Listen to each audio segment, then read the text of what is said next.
جب میں قرآن پڑھنے کی کوشش کرتا ہوں، آپ لوگوں کے بہت سارے سوال ہیں کہ قرآن کو پڑھنا اگر میں شروع کرنا چاہوں اور مجھے اب دلچسپی ہے، میں اس کو زیادہ بہتر سمجھنا چاہتا ہوں، سمجھنا چاہتی ہوں، کہاں سے شروع کروں؟ پہلی بات جو میں کہتا ہوں پڑھنے سے پہلے، وہ اپنی ذہنیت ہے.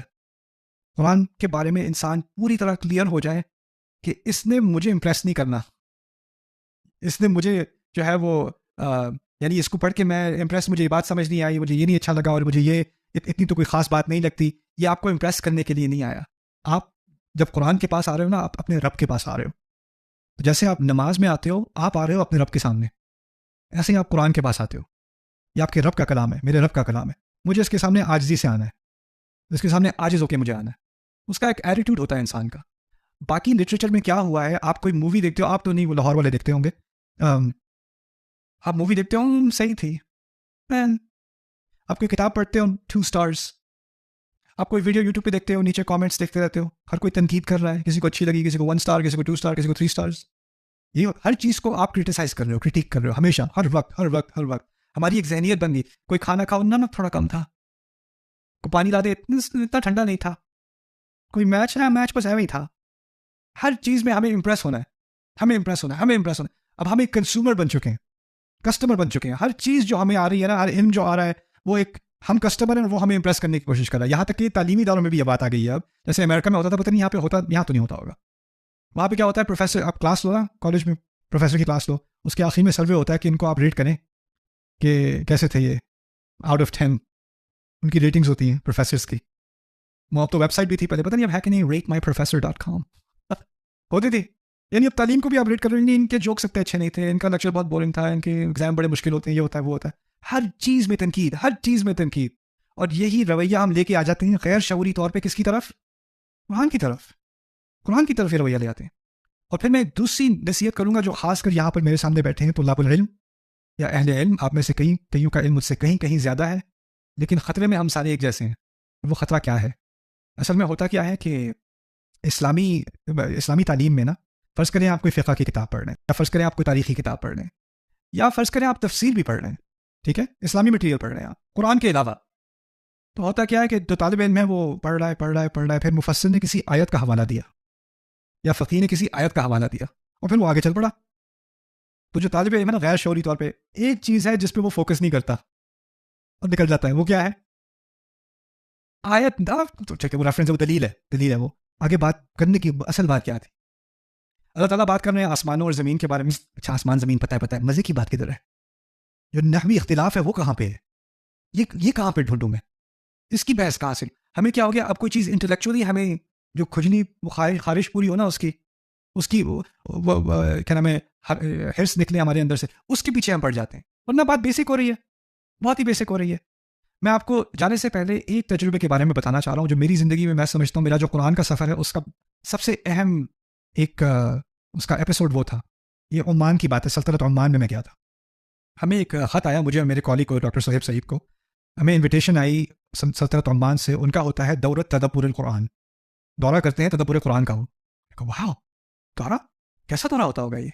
تو ہمیں خاص انویٹیشن آئی کہ آپ اس کو جوائن کریں. تو ہم بڑے خوش کہ ہمیں یہ موقع مل رہا ہے، تو ہم گئے انویٹیشن پہ. مسجد تھی مسقط میں، اس میں تقریباً 500 حضرات جو ہیں وہ آئے تھے. ہم سب نے وہاں پر ایک ہفتہ اعتکاف کرنا تھا مسجد میں، اور 500 خواتین بھی تھیں، ان کا الگ ایک سیکشن بنایا ہوا تھا انہوں نے، وہ بھی تھیں وہاں پر. اچھا وہ آئے ہیں تو انہوں نے ہمیں جو رولز ہیں اعتکاف کے وہ ہمیں سمجھائے، اور انہوں نے کہا کہ جی آپ آئے ہیں، آپ اپنا فون ہمیں دے دیں اور اپنی فیملی یا دوست احباب کو اپنا ایمرجنسی نمبر بتا دیں. یہ نمبر ان کو بتا دیں، اگر کوئی فیملی ایمرجنسی ہوئی تو ہم اس پہ رابطہ کر دیں گے، ہم آپ کو آپ کا فون واپس دے دیں گے، ورنہ آپ اپنا فون اس ہفتے اپنے پاس نہیں رکھ سکتے اگر آپ نے یہ پروگرام اس میں شرکت کرنی ہے. تو وہ تو پہلے ہی انا للہ و انا الیہ راجعون، یہ کیسے کریں؟ اس کے بغیر سانس ممکن ہے؟ پتہ نہیں، میں نے کبھی ٹرائی نہیں کی. تو وہ پہلی شرط یہ تھی. دوسری شرط بتاتے ہیں جی کہ آپ لوگ، جو تعارفی انٹروڈکٹری پروگرام تھا نا جس میں تعارف کرایا انہوں نے، کہتے ہیں جی آپ میں سے کچھ ہیں جو محدثین ہیں، آپ میں سے کچھ جو ہیں شریعت کورٹ کے جج ہیں، آپ میں سے کچھ فقہا ہیں، آپ میں سے کچھ تفسیر کے اور علوم اسلامیہ کے پروفیسر ہیں، پڑھاتے رہے ہیں، آپ میں سے کچھ مکے سے آئے ہیں، کچھ ازہر سے آئے ہیں، کچھ مغرب سے آئے ہیں، کچھ ترکی سے آئے ہیں. میں بیٹھا کن کے درمیان بیٹھا ہوا ہوں میں ایک ہی بندر بیٹھا ہوا ہوں میں ہوں، باقی سارے پہنچی بھی. اور پھر کہتا ہے آپ میں کچھ ٹیکسی ڈرائیور بھی ہیں. میں نے کہا چلو شکر ہے خدا، آپ میں سے کچھ کسان بھی ہیں، لیکن ادھر آپ ان میں سے کچھ بھی نہیں ہیں.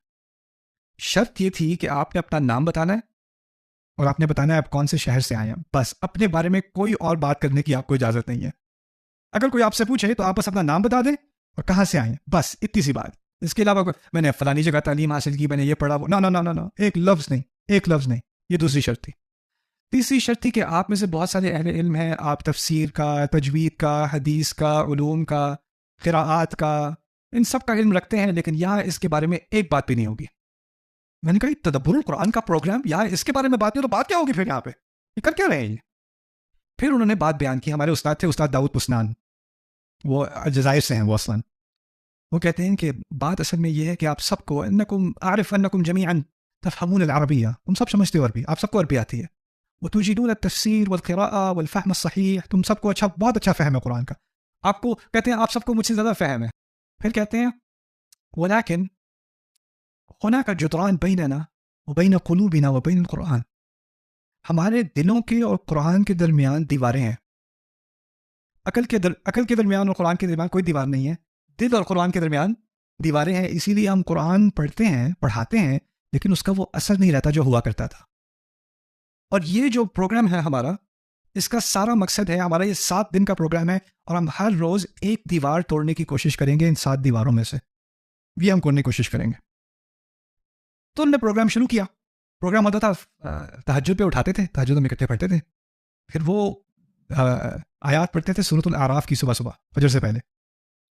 کتاب انزلناہ الیک فلا یکن فی صدرک حرج, تو وہ پڑھتے تھے فلا یکن فی صدرک حرج, اور 500 لوگ فلا یکن فی صدرک حرج, ان کے ساتھ اکٹھے ہم پڑھتے تھے. وہ تھوڑی سی آیت پڑھتے تھے, ہم ان کے ساتھ اکٹھے, پھر وہ تھوڑی سی, پھر ہم اکٹھے, پھر وہ تھوڑی سی, پھر ہم اکٹھے. میں نے کبھی ایسا ایکسپیرینس نہیں کیا, لیکن دل ہل جاتا تھا بندے کا, دل ہلتا تھا. اچھا وہ پڑھتے ہیں, پھر اس کے بعد وہ 3 آیات انہوں نے لی ہیں کسی مقام سے, اور جس اس کے بارے میں انہوں نے تذکیر کیا. بس ایک دفعہ تو انہوں نے بس یہ بات کی, فالق الحب والنوى, فالق الحب والنوى, فالق الحب والنوى, فالق الاصباح وجعل الليل سكنا, جس نے بیج کو توڑ کے پھاڑ کے کھولا, اور جس نے صبح اندھیرے کو پھاڑ کے کھولا اور صبح کو نکال دیا, فالق الاصباح. اور ہم یہ آیات پڑھ رہے ہیں, اور کھڑکی سے سورج نکلنا شروع ہو رہا ہے آہستہ آہستہ فجر کے بعد, اور ہم پڑھ رہے ہیں فالق الاصباح. قسم سے میں کہتا ہوں, لگتا تھا پہلی دفعہ یہ آیت سنی ہے اور پہلی دفعہ سورج نکلتے دیکھا ہے. اور مجھے پتہ ہے, مجھے اپنی نفسیات پتہ ہے, اس سے پہلے اگر میں قرآن پڑھ رہا ہوں اور میں اس آیت پر آؤں فالق الاصباح, تو میں فلق کی تحقیق, اور یہ اسم فاعل کیوں ہے, اور یہ مضاف الیہ کے ساتھ کیوں استعمال کیا, صبح کیوں استعمال کیا, اصباح کیوں استعمال, وہ ساری تحقیق عظیم تحقیق ہے, لیکن اس کا اثر کہاں ہو رہا ہے زیادہ سے زیادہ, یہاں پہ ہٹ نہیں کر رہی مجھے وہ چیز.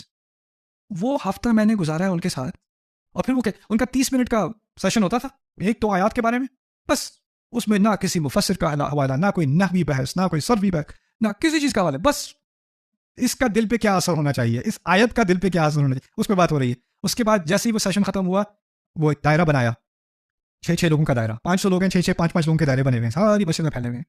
پہلے جی اپنا نام بتاؤ اور کس شہر سے ہو, ہمیشہ نیا دائرہ ہوتا, نام بتاؤ کس شہر سے ہو, اور جو 3 آیات ابھی پڑھی تھی نا وہ پڑھ کے سناؤ. میں نے پڑھی, پھر ان سے اگلے نے پڑھی, پھر ان سے اگلے نے پڑھی. کسی کی تجوید فکس نہیں کرنی, قلقلہ الغنہ پڑھنے دو. اگر بالکل ہی غلط پڑھ رہا ہے, اعوذ باللہ کی جگہ بسم اللہ پڑھ رہا ہے, یا کچھ قل اللہ کی جگہ قل اعوذ برب الفلق, کوئی اور ہی چیز پڑھ رہا ہے, پھر اس کو تھوڑا سا ہیلپ کر دیا, ورنہ کوئی تلفظ میں غلطی ہے کچھ ہے, کوئی بات نہیں, پڑھنے دو اسے, پڑھنے دو. اور پھر ہم نے بحث کرنی ہے ان آیات کے بارے میں, لیکن شرط یہ ہے کہ وہ علمی بحث نہیں ہو سکتی. اس آیت کا میرے دل پہ کیا اثر ہوتا ہے, بس یہ پڑھنا ہے مجھے, یہ بات کرنی ہے مجھے.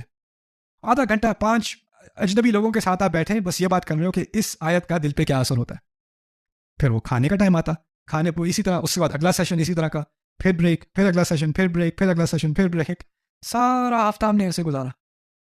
اور وہ اس کو پتہ کیا کہتے ہیں, اس دورے کو, اس اسلوب کو کہتے ہیں قراءۃ قلب, دل کا پڑھنا, دل کا پڑھنا اسے کہتے ہیں. اس کورس پہ ہم اب تقریباً انتہا تک آ گئے ہیں. کل بس کچھ اختتامی باتیں میں نے آپ سے کرنی ہیں, لیکن میں چاہتا ہوں کہ آپ ایک چیز ضرور مجھ سے لے لیں, وہ یہ ہے کہ یہ سارا کچھ, اس کا اثر دماغ پر بھی ہونا ہے, لیکن اس کا اثر لازماً دل پر بھی ہونا ہے. اور وہ دل والا جو سفر ہے نا, وہ قرآن کے ساتھ ایک دفعہ دل لگ جائے نا, تو یہ جو سارے سوال ہیں نا کہ عربی کیسے سیکھوں, تفسیر کیسے پڑھوں, علم کیسے حاصل کروں, کہاں سے شروع کروں, کیا ہوگا, وہ سارا راستہ میرا رب ہموار کرتا ہے. وہ آپ فکر ہی نہ کرو. اصل آبسٹیکل آپ کے سامنے دل والا ہے, میرا بھی آپ کا بھی. اور اس میں نہ میں آپ سے آگے ہوں نہ آپ مجھ سے آگے ہو، ہم ایک ہی آبسٹیکلز ہمارے سامنے ہیں. ہو سکتا ہے کہ کسی میں بہت کم علم ہو لیکن اس کی دیواریں ابھی سے ٹوٹ چکی ہوں، اور ہو سکتا ہے کسی کا بہت علم ہو اور اس کی ابھی بھی 4-5 دیواریں باقی ہیں اور وہ توڑنے کی ضرورت ہے. تو اس سفر میں ان فی ذلک لذکری لمن کان لہ قلب، اس میں بہت بڑی یاد دہانی ہے جن کے لیے جن کے ہاتھ دل ہے، جن کے ہاتھ دل ہے. میری امید ہے انشاءاللہ، میں گیا تھا ایک دفعہ ہی گیا ہوں ادھر میں دورہ تدبر میں چاہتا ہوں میں ہر سال جاؤں انشاءاللہ اس دفعہ سے. اور میری کوشش یہ ہوگی کہ آپ لوگ میں سے جو پتہ کرنے، you can look it up, دورہ تدبر سلطنت Oman, you can search it. آپ میں سے جو جانے کی صلاحیت رکھتے ہیں، آپ کے لیے امکان ہے، عربی میں ہوتا ہے، پورا ہفتہ عربی میں گزارنا پڑے گا آپ کو، لیکن اگر جن لوگوں میں حضرات میں یا خواتین میں فیملیز میں صلاحیت ہے وہ ضرور جائیں، اس کا فائدہ اٹھائیں. کیا ہی بات ہو کہ ہم پاکستان میں بھی شروع کر دیں، کیا ہی بات ہو کہ وہ اردو میں شروع کر دیں. Revolutionary, I thought it was revolutionary. اور ایک دو چیزیں ساتھ ہوئی نا، ایک تو وہ شیطان ساتھ میں نہیں تھا فون، اور دوسرا وہ ماحول بھی ایسا تھا. پھر آخر میں انہوں نے بتایا کہ چلو بھائی سارے اپنا اپنا تعارف کراؤ. تو پھر بتایا ہمیں کہ مجھے اور ڈاکٹر صاحب کو کیوں بلایا تھا. میں بلایا تھا، کہہ رہے تھے کہ میں آپ کے سجیشن لینا چاہتا تھا کہ اس کو کیسے امپروو کر سکتے ہیں. ہم شرمندہ ہو کے پگھل کے ہماری سجیشن آپ لیں گے. تو میری امید ہے کہ انشاءاللہ ان 10 دنوں کے بعد میرے اور آپ کے دل پہ کچھ نہ کچھ اثر ہو، کچھ نہ کچھ اثر ہو. ہم نے تقریباً اب 10 دن گزار لیے ہیں قرآن کے ماحول میں، اور یہ چیز، اس سے زیادہ بڑا تحفہ انسان کی زندگی میں نہیں آ سکتا کہ اس کا اللہ تعالیٰ کے کلام سے ربط بن جائے، اس کو اس کے یعنی الہی کلام ہونے کا احساس ہو جائے، دوبارہ سے احساس ہو جائے. ایک تو ہے شعوری احساس، ایک غیر شعوری طور پہ ہم سارے مسلمان ہیں، وہ تو ہیں ہی ہم مسلمان. ایک دفعہ کلام کی عظمت کا ایک دریافت دوبارہ سے نئی سرے سے ہونا، اس کا ایک اپنا مزہ ہے، کی ایک اپنی خوبصورتی ہے.